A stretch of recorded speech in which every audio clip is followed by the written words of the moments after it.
The Cincinnati Reds ran into a buzzsaw that was the Philadelphia Phillies in this series. Thankfully, though, they avoided the sweep with a very dramatic walk-off from Jose Barrero. We're going to get into that. We're going to talk about just the dominance of this Phillies lineup for the first two games and look at a couple of connections that the Reds and Phillies had this season. Yes, of course, Nick Castellanos, but there's one more that you might be forgetting about. Welcome in to the Locked On Reds, Locked On Phillies crossover. I'm Jeff Carr. Stephen Offenbaker is my co-host, and with us today is Connor Thomas. Connor, I gotta believe that you're feeling good despite the dramatic game that was the getaway day game on Wednesday.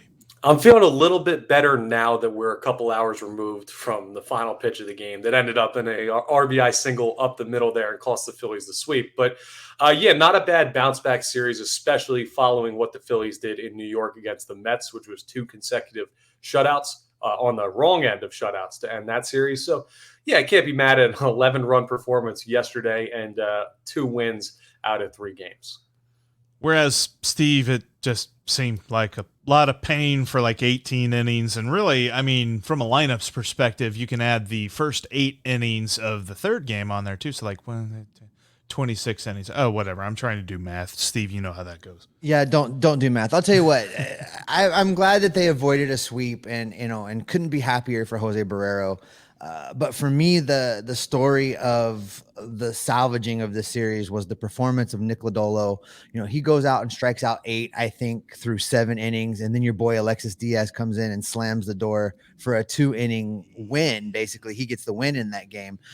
But boy, it's so nice to see some good pitching from a Red uniform. I mean, it's just not happening very often. And this was definitely a bit of a treat. Yeah, so let's jump into that because the Phillies lineup has been just a wagon recently. I mean, even coming into this series, and they showed why in the first 2 games. Sure, the Reds didn't really throw the top flight starting pitchers at them. We're not reaching up the top shelf to get these guys, but at the same time, you still got to hit them. And the Phillies, good Lord, 30 hits in the first 2 games, man. You had to be feeling pretty good about that. Yeah, absolutely. Well, when you trot out Mike Minor and TJ Zoik, that's kind of what you expect from a playoff-ready lineup with the names that you see up and down the Phillies lineup. But still, they hadn't really put together a performance like that since the Marlins series and the first or second games of the Marlins series. The past 4 games for the Phillies had been really, really quiet offensively, including 3 shutouts in the past 4 games coming into this series. So great bounce back, great job getting on base and really not just hitting the long ball and getting a run that way, but streaking together some offense, which was nice to see, even with Kyle Schwarber out of the lineup and sitting some guys for rest. Yeah, it was a comforting performance from the Phillies offense today, notwithstanding. Kyle Schwarber, I think he's from somewhere around here, right? He's an Ohio guy. Yeah, he's from Middletown, Ohio. Middletown, in case everybody forgot in the last couple of years. I think I tweeted that out whenever he came out to bat. Yeah, no, I think that even for Reds fans, those 2 games, the expectations weren't on the pitching. They were on the hitting because it seemed like the lineup had gotten right on Sunday against the Cubs, and maybe they were going to provide a little bit of a spark. And then they didn't. And then they scored 3 runs on Monday, and they scored 3 runs on Tuesday, and that's about all they could do. And when you had those pitchers on the mound, I think that the expectation was that they were going to blow it. Like, with all due respect to Mike Minor, he's had a nice career, and Braves fans and Rangers fans will remember him fondly. Reds fans will. It's very likely that if he were healthy for the entire season, he would challenge Eric Milton for the most home runs allowed in one season by a Cincinnati Red. I mean, I firmly believe that. And then TJ Zoik is put into a situation where he's basically the get me from A to B. There's a couple of guys that are hurt that should be in the starting rotation. The Reds obviously traded away Castillo and Malley, so they're not pitching for the Reds anytime soon, if at all. And then you have TJ Zoik just coming up to fill in because they didn't want to start the clock of some other prospects who arguably may be ready for the major leagues, but ultimately I think the Reds want to wait at least until next year to start those clocks. So Zoik coming into this game was already kind of overmatched. We were hoping he would limit the walks, force more ground balls. But as David Bell said, well, except for those couple of pitches he left over to the plate that the Phillies hit for home runs, he pitched okay. Yeah, he was good outside of the 4 home runs he gave up, but it's not a bad. If you take out the hits he gave up, he was. That's like saying, like, except for all my bills, I'd be rich. That's just not the way it's not the way you can evaluate a performance, Jeff. We looked, Connor. We looked at what the Phillies were bringing to the table. I looked at what the Reds rotation was setting up to be. You didn't even have to watch these games. You could look at how this was just on paper before the series started and pretty much predict how this was going to go, and it went that way because the first 2 starting pitchers were just so bad that I would have to think from a Phillies perspective, your lineup and your guys looked at this on paper just like I did and knew, hey, we have an opportunity to feast. Yeah, they certainly did, especially when you compare them to the pitching they saw before. So the pitching matchups of the Phillies this past week went Max Scherzer, Jacob deGrom, Chris Bassett, and then you see Mike Minor, TJ Zoik, and Nick Lodolo. So a little bit of a discrepancy in ability there, and that had to have made the ball look like a beach ball to them, at least in the first 2 games of the series. So yeah, I think they had these circled when they came into the week of games. They were excited to get up there at the dish. I think, like, comparatively, if you worked a desk job or something like that, that'd be like saying, well, we got town hall meeting, we got corporate meeting, we got board meeting, and then we have free lunch day, food truck day, and team building at Chili's.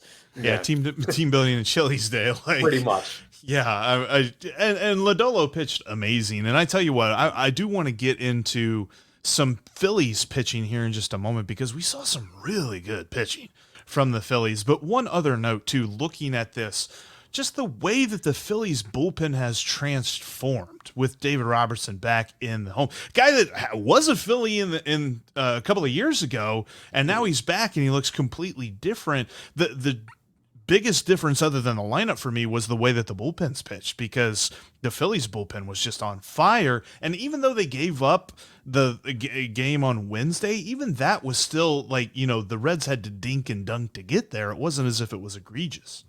No, absolutely not. And that's Seranthony Dominguez who gave up that hit to lose the game today, who's been incredible for the Phillies. Today's game was much more on the offense, not scoring a darn run than it was Seranthony Dominguez. But no, the bullpen has been absolutely incredible. Give a lot of credit to Rob Thompson for handling that significantly better. I know we're going to get into that managerial change during this episode, but one of the things he's done that's really helped is pretty solidified expectations, not necessarily roles, but a general frame for how he's going to handle the bullpen. And that's helped for the past 2 months even. So they've been really good. The starting pitching has been really good. Something I want to run by you guys, though, because this is a point of contention for Philadelphia Phillies fans. And I'm interested in an outside perspective on it. You guys saw Noah Syndergaard on Friday, or what's that? Yeah, you saw him on Monday, if I'm keeping track of my days. And who knows what day it is anymore, right? We're at that point in the season. But he got hit around a little bit. He was pretty efficient. You could argue both ways as to how the performance went. What do you guys think of what you saw from Syndergaard from an opposing team's perspective? Steve, I just thought he buckled down. Like, whenever he needed to get an out, he got an out. And that is something that, as much as we love to sit here and watch games when a pitcher is just on it and has like 11 strikeouts and gives up like 2 hits, even that is even more impressive to me, is when you got guys on base and you got to look around, you got to make sure that you keep the ball in the infield.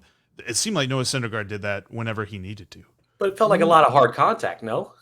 Yeah, for me, there was a lot of hard contact. The thing with him that I found interesting is he wasn't a fear-inspiring pitcher in that start. It wasn't a pitcher that would make me kind of quake in my boots to see him in the rotation on the lineup card. But to Jeff's point, he does clearly still have the ability to reach back when he needs to, and keep a hitter off balance from time to time, and remind us of the major league pitcher he once was, and maybe could be again. Maybe he's just not quite there yet. Gotcha. Yeah. More time away from the Tommy John surgery they're still recovering from. Gotcha. Just interested on that perspective, because some people are saying, oh, it's great, we have Thor, he's going to be incredible, he's the 3rd best pitcher on this team. And some people are like, it doesn't look like he has the outs out pitch anymore. He doesn't have the stuff he used to, and it's a lot of hard contact. So we're still figuring out what exactly he can be for this team. Sure. I don't think you can evaluate him fairly till probably next year. I mean, it's great that he's back in pitching, but yeah, more time away from the surgery, I think, is a great way to put that. Fair yeah. enough.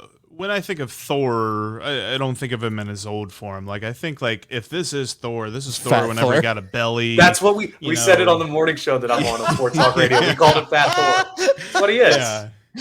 like maybe he's working the chains right now, and maybe he's trying to get back in shape and get ready, and but no, I definitely think that this is a different Noah Syndergaard than what he used to be, and I don't know that you'll see the old Noah Syndergaard, but you'll see a different version of him. You'll see a different version of Thor. But I tell you, I was really impressed by Kyle Gibson, and I was really impressed, too, by Ranger Suarez, and I want to get your takes on that here coming up in just a minute. But, Steve, I know that when it comes to with the way that the Reds have been struggling here recently, there's just something that we want to let everybody know.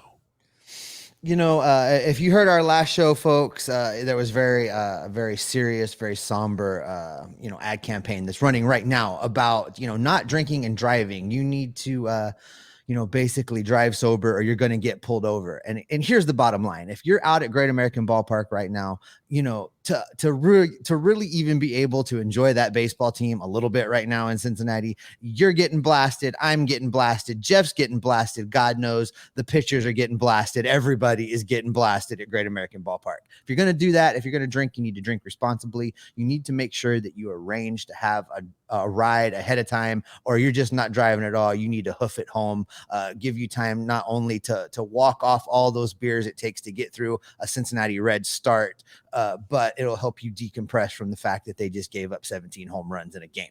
So, it's all tongue in cheek. It's all, a fun way to talk about a very serious subject, Jeff. But, the bottom line is, if you're going to go out and partake and enjoy, the bad baseball in Cincinnati, the improving baseball in Philadelphia, or if you're catching a great game in New York or LA, you have to make sure that you're responsible and you have that ride arranged. Yeah, it's very comparable to, knocking a few back and watching a bad movie and just making fun of it. Well, this is, bad baseball. So same diff, drive sober, get pulled over. Thanks again for making Locked On Reds and Locked On Phillies your first listen of the day. We're free and available on all platforms, and we are part of the Locked On Podcast Network, your team every day. All right. So the pitching of this one, obviously there was an element where the Phillies lineup dominated a Reds pitching staff that was overmatched. Conversely, there was a lot of good pitching from the Phillies in this series. Yes, the Reds lineup isn't necessarily one that's going to inspire fear in anybody's heart, and there's a huge reason why they're not in any sort of contention whatsoever, is they just have been very inconsistent on the hitting side of things all year long. But then Kyle Gibson and Ranger Suarez just absolutely pitched phenomenally in this series. Yeah, they certainly did. Kyle Gibson last night, 11 strikeouts in that game. Zach Wheeler hasn't done it this year. Aaron Nola hasn't done it this year. You could have argued that both of those guys should have been all-stars. They've both capped out at 10. The only guy who's got more for the Phillies in a game this year is Zach Eflin with 12, which is ridiculous. And he did it against, believe it or not, the Dodgers back in May. But it was a great performance by Kyle Gibson. He kind of has that zone he can get into where the slider is working, where it's a great major league out pitch for him. So he was incredible. And Ranger Suarez just outdueled Max Scherzer earlier in the series with the Mets, his previous start. So two great starts back-to-back by Ranger Suarez. One ended up going his way with the Phillies beating the Mets in extras, and this one losing on a walk-off by hand of his bullpen. So, that's the way baseball goes sometimes, but very encouraging work by them. And we're at the point where if the Phillies make the playoffs, they're going to be most likely in that 3-game wild card series with somebody. It's going to be hard to determine who's that third starter for this team because Gibson and Suarez have both been so good as of late.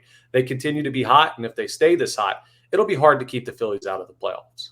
I got a question for you, and I know Jeff's going to want to tie in, a Reds connection here in a minute. And, you look at that pitching, the pitching is improving, the team is improving. You're talking now about them potentially making the playoffs. And on the Reds television broadcast, they talked several times about how this team is performing so much better under your interim manager than it did early on in the season when you had Joe Girardi running the team.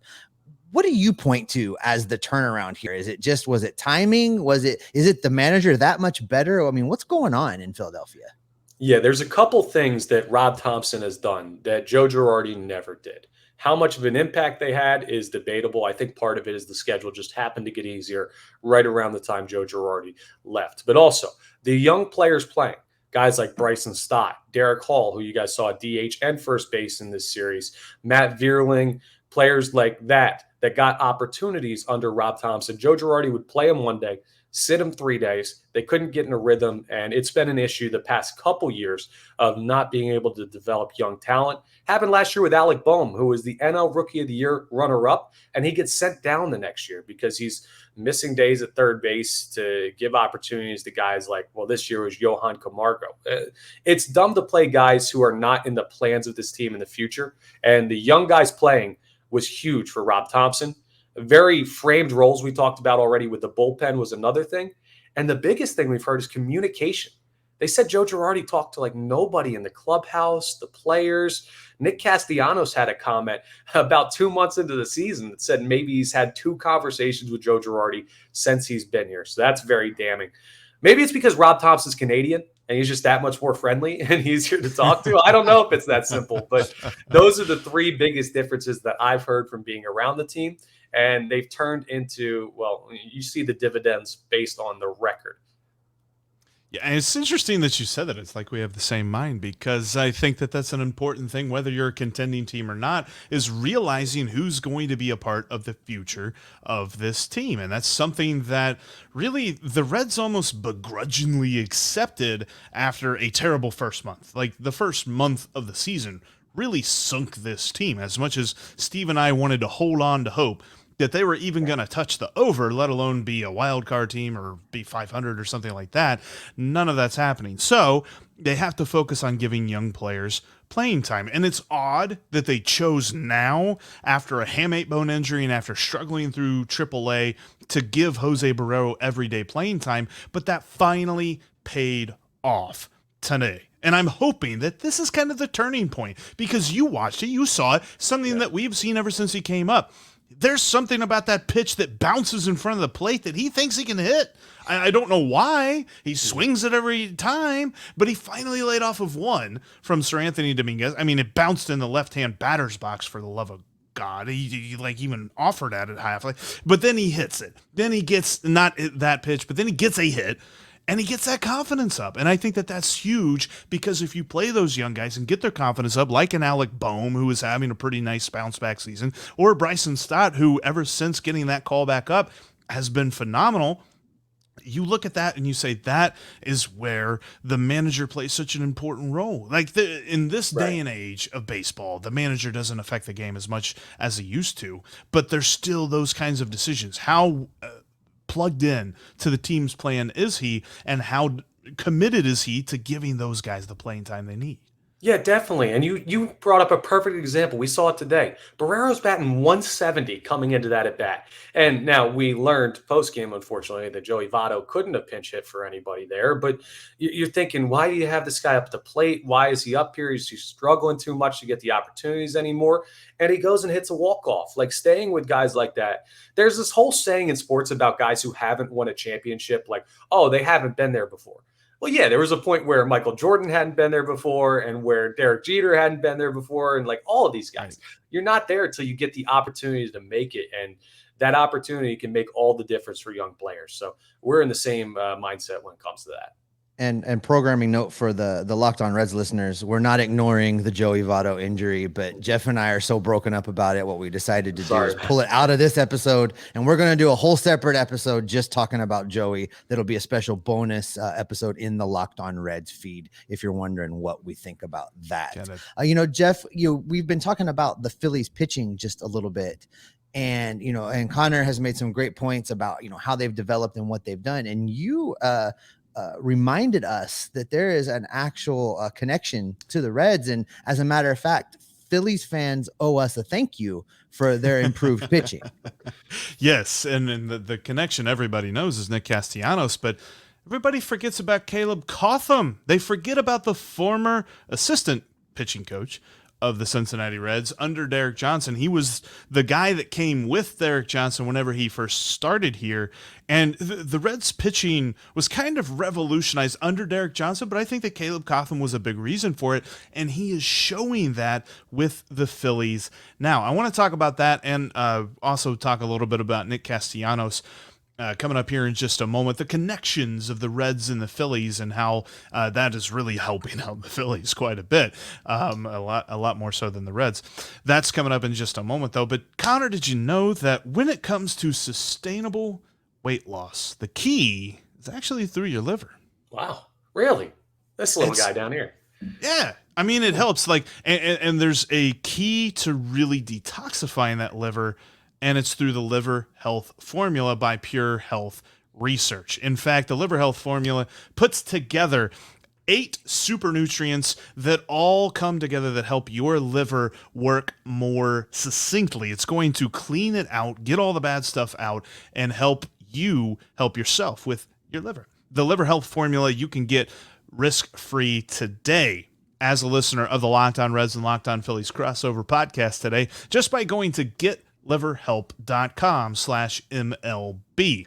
Liver Help, or the Liver Health Formula, will also come with Curb Fit, which is a bottle of all natural appetite suppressant. When you put the two together, they really act like a great 1-2 punch, like a great setup man and a great closer. Check out the Liver Health Formula with Curb Fit at getliverhelp.com/MLB today. Again, completely risk-free. You'll get a free bottle of Curb Fit with your order. Go to getliverhelp.com/MLB to learn more right now. Thanks again for checking out our crossover with the Locked On Reds and Locked On Phillies. You can follow me during our non-podcasting times. You can follow me on Twitter at Jeff Carr with 3 Fs. You can follow Connor at Connor Thomas975, and you can follow Steve at S. Offenbaker. He's got 2 Fs. I've got 3 Fs. Connor doesn't have any Fs. That's okay. He's got a couple of N's though. That's all right. But yeah. So all right.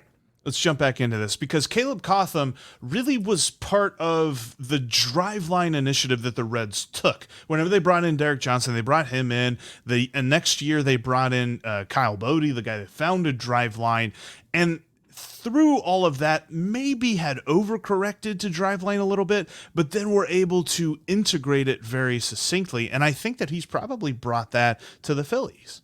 Yeah, I'd imagine he has. Here's the funny thing, right, with Caleb Cotham. He's kind of been overshadowed by Kevin Long because this is Kevin Long's first opportunity to really work with these Phillies hitters and get them squared away. And the offense is the calling card of this team, right? When you have names like Castellanos, Schwarber, Harper, Hoskins, Romuto, the hitting coach is the one who gets top billing when it comes to the assistants. But Caleb Cotham, who's kind of lost in the background there, really shouldn't be.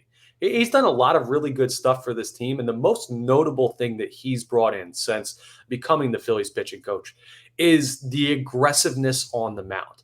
You'll just look at Aaron Nola and the difference he's made. Aaron Nola had a really rough year last year and a much improved year this year because of attacking the strike zone. And you saw it with Noah Syndergaard on Monday. You saw it for sure with Kyle Gibson and 11 strikeouts yesterday.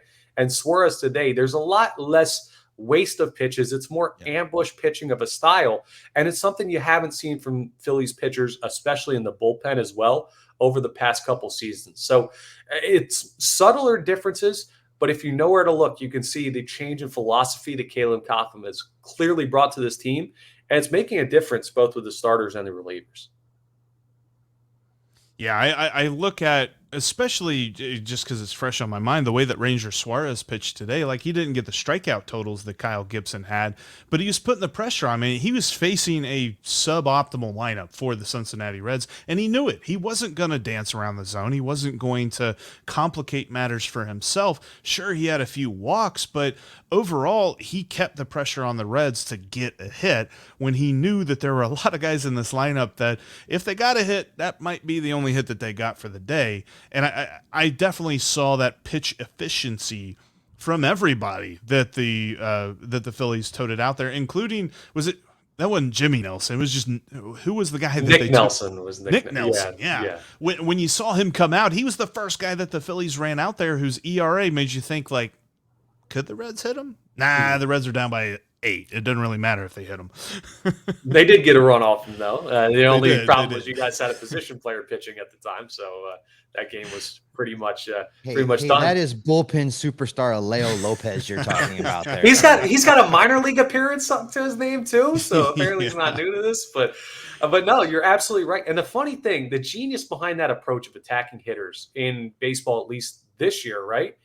You could argue that every lineup in baseball is a subpar lineup when you look at averages and what you think of like a great major league hitter. There aren't that many guys floating around hitting 310, 320 anymore. The great hitters are hitting 270, 280. So attacking the strike zone and not giving up walks is more of a premium than it's ever been. How did the Phillies lose the game today? A ninth inning walk that sets up the run that ends up being the game winner. So, yeah, the approach means a lot pitching-wise in today's game, and Caleb Cotham has done a great job of instituting that in Philadelphia.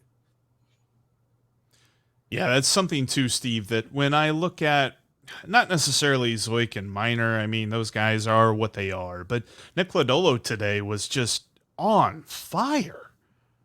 Listen, I'm going to go back and watch that start again just because he was so good. You know, he continues to elevate what he's doing every time out. And you know, you and I talked about this way back in start number 1, Jeff. In start number 1, Nick Lodolo comes out clearly nervous, clearly caught up in the moment, clearly being fueled by adrenaline, and doesn't have a great performance.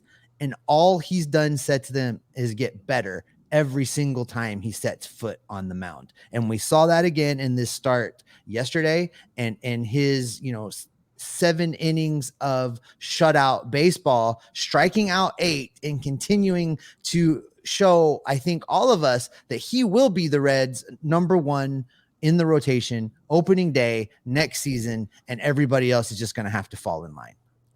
He definitely pitched to me. And then Alexis Diaz, man, I continue to become more and more a fan of him every time he pitches. There's something about that fastball, that slider, and that swagger that dude has. I mean, 17 pitches in 2 innings, and he still got 3 strikeouts. Like, he was on it. I know that his last appearance, there were a couple of days in between appearances for him, and so he didn't necessarily limp through it, but he did give up a couple of base runners.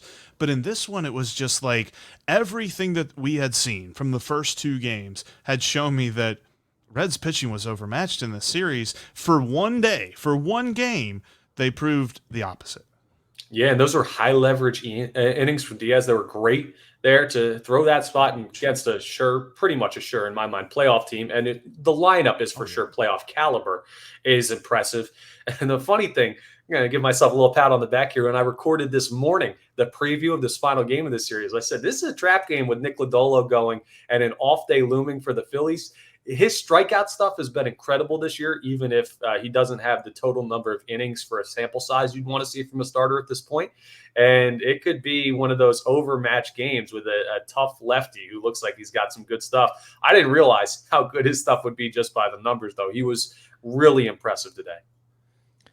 That's the thing. He got off to such a kind of a rocky beginning, and he has built into this. So the numbers reflect a lot of the early season figuring it out still. If he had just been pitching like he's been pitching, today, if he'd been pitching like that all along, we'd be talking about him maybe grabbing himself a Cy Young vote or 2, because he is building and moving in a direction where, ace probably isn't a good enough word to describe where I think his ceiling is and where I think he's going.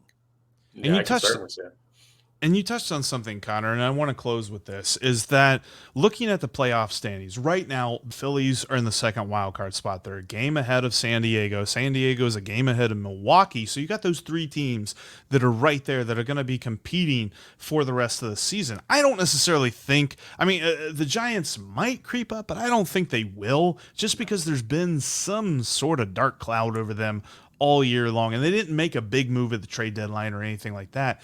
So I think it's going to be those 3 teams. It's really just whoever loses the NL Central is going to be fighting with, because the Cardinals and the Brewers are neck and neck all year long, especially for the rest of the season. But I do think that the Phillies are going to be one of those 3 teams, because the moves they made at the deadline solidified what they had. And, I don't necessarily think it all hinges on Brandon Marsh, but I think he'll be back soon enough that his absence won't be that big of a deal.